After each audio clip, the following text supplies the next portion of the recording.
नमस्कार लाडक्या बहिणींनो. आजचा व्हिडिओ खूप इम्पॉर्टंट आहे, कारण आज आपण एक असा बदल पाहणार आहोत जो ऑफिशियली कुठे मोठ्या आवाजात सांगितला गेला नाही, पण ग्राउंड लेवलवर हळूहळू दिसायला लागलाय. मित्रांनो, एप्रिल 2026 पासून सिस्टममध्ये एक सटल चेंज जाणवतोय. आधी काय होतं, एकदा अर्ज केला की प्रोसेस चालू व्हायचा, पण आता सिस्टम जास्त स्मार्ट झालाय.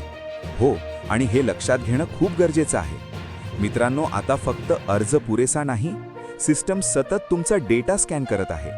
तुमचं अकाउंट ॲक्टिव्ह आहे का, तुमचा KYC कंप्लीट आहे का, तुमची माहिती मॅच होते का, हे सगळं रिपीटेडली चेक होत आहे. मित्रांनो, काही सोर्सेसनुसार असं दिसतंय की डुप्लिकेट एंट्रीज आणि फेक डेटा हटवण्यासाठी सिस्टम अधिक स्ट्रिक्ट केलं गेलं आहे. याचा अर्थ काय?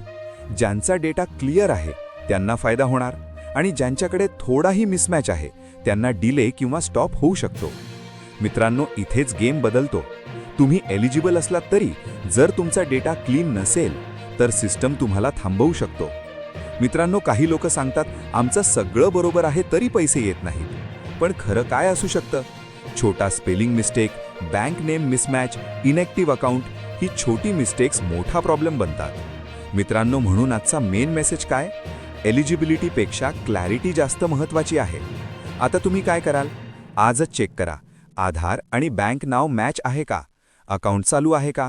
मोबाईल नंबर ॲक्टिव्ह आहे का?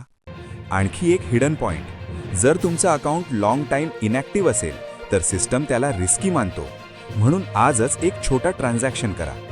मित्रांनो, सिस्टम इव्हॉल्व्ह होत आहे आणि आपल्यालाही इव्हॉल्व्ह व्हावं लागेल, नाहीतर आपण मागे पडू.